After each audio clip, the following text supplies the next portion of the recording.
All right, so part two of the Nigerian letter scam. So then I've got to let it go, right? But then I started thinking, I wired this money to real accounts, so if I could find the real accounts, then maybe I could get my money back. Well, turns out the Nigerian government's in on it. It's a big industry, and so that's how they make their money. But I did know somebody who did some internet hacking kind of things, and I knew almost nothing about it. And it turns out that he wasn't necessarily telling me the full truth about what he knew, but he looked into it and he said, "Oh yeah, no, we can get this money back." And he said, okay, so I was deceived on both sides. He said, I've hacked into their emails and they're about to transfer $10 billion to an account in China. And I can basically, as the account's coming across, I can take some of the money into another account and they won't see it. And I'm like, how does that work? So he kind of explains it in words that are above my head. And I'm like, I just want my money back, right? And then it comes out and we talk it through and we're like, look, man, they're going to kill us. Okay, they're going to kill us over $37,000. If they're going to kill us for $37,000, then we might as well take the full $10 billion. But then how do we get away with this? And so we start thinking about what $10 billion is, okay? In case you haven't done the math, that is $10,000 million. So like in a lifetime, I couldn't spend that money. Like how many houses and yachts and things can you get? $10 billion is a lot of money. Of course, it'll be between 4 people, so that's $2.5 billion. That's still $2,500 million a piece.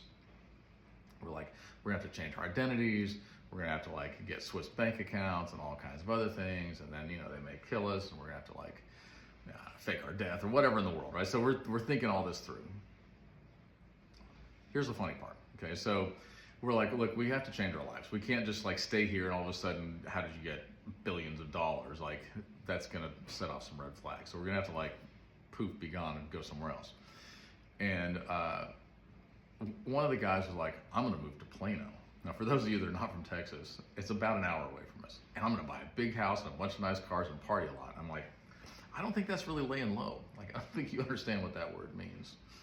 Then another one was like, my brother died in a peaceful protest and I wanna do political things. I'm like, also not laying low. How did you all of a sudden come up with $2.5 billion? That's a lot of money. He's like, that's what I want to do. I'm like, whatever. My brother had the best answer. He's like, I'm going to buy an island and I'm going to declare it its own country. And I'm going to have my own fire department, my own police department. I'm going to set up anti-aircraft stuff all around the whole thing. I'm going to declare it its own country so that I can have diplomatic immunity, so I can do anything I want in any country all around the world and nobody can arrest me for it. He's like, I can do literally anything and they can't do anything to me. And I'm like, okay. And he goes, I'm going to have shark cannons. They're not going to shoot things at sharks. They're going to shoot sharks at people. He went on. He was hilarious. But then I started thinking about it. If I had that much money, what would I do? Because at that point, you don't have to work. It's stupid to work. Right? How much are you gonna make? I make $100 an hour. You're like, cool. Well, you can work for the next 10,000 years and not make that much money. It's a lot of money. So you're kind of wasting your time, unless you just want to do it. But whatever. I was like, what would I want to do? I could buy a bunch of stuff. I could buy a hotel down in, I don't know, Maui or whatever. I'm like, well, then the more I own, the more it owns me. I don't want to do all that. So then I thought long and hard about it. Okay, so because first it was $15 million, then it was $10 billion. And I was like, what would I do? What would I do? We work because we have to work. And now I don't have to work, and I'm grateful for that, but I still do. I think it's healthy to work. Not as much as I do. I work too much. Nevertheless, I was like, you know what I want to do? I want to go around and find people that have been good to me, that have been kind to me, that have been helpful to me when I could not afford it. And I want to just appear in their lives again and happen to get a job at the same place they do, and undercover boss it and just show up next to them and kind of find out hey, what are your hopes and dreams? What would you want to do? And then, as if by magic, arrange for things to come and happen for them so that their dreams come true because they deserve it, because they're good people. I was like, that's what I want to do with the rest of my life. If I get that money, that's what I want to do. Now, this was a short-lived dream, just so that you know. Very quickly, he's like, look, the CIA is looking into this. We're not the only people to think about this. None of us really wanted to be criminals. We're not good at it. I just wanted my money back, okay? And he's like, we're going to get arrested. We're going to get arrested for trying to get your money back. They will find us immediately, and or the Nigerian government is going to kill us. So do we want to follow through with this, or are we going to let it go? And I was like, and it was hard, but I was like, I have to let this go. I have to just forgive this debt and chalk it up to, I'm a fool, which I was, okay? I'm a fool. I made a mistake. They did deceive me, but I let myself be deceived. And I have to like stop fighting for this and stop trying to pretend like I didn't do it, stop trying to get my money back, and stop trying to justify myself. I made mistakes. It cost me dearly.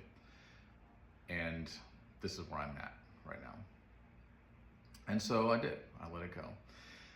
But I feel like there were some valuable takeaways on this. So the first one is, there's no such thing as free money, okay? If it sounds too good to be true, it is too good to be true. Like, they are lying to you and they're trying to take your money. You are not the one that's gonna get free stuff. You are the one that's giving them free stuff, okay? And they don't care about you, and they don't care about your problems. They don't have any morals about it whatsoever. But when you're deceived and when you're wrong, and you realize like, hey, I might be wrong, be willing to admit that. Because if you can cut your losses there, then you don't end up with $7 million in debt or problems or whatever. You don't end up suiciding yourself. That's another lesson. Another lesson to me was, no amount of money is gonna make my life better, okay?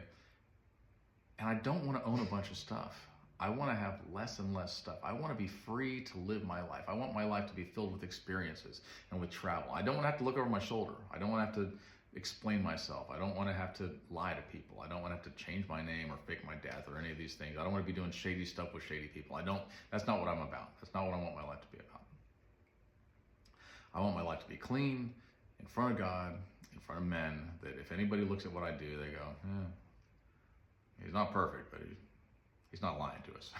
He is what he is. He's a clown, but he's a good clown. I can live with that. And also I learned it is important to be helpful to people. It is important to invest in other people's lives. Money doesn't necessarily help them. People think, oh, money's gonna solve all my problems. It doesn't. More money, more problems. That's just a true fact of life. But we can stand beside each other through the hard times. We can love each other through the hard times. And I think that those lessons, to me, were worth the $37,000 I lost. Don't be deceived like I was. I hope this helps somebody. Love you guys.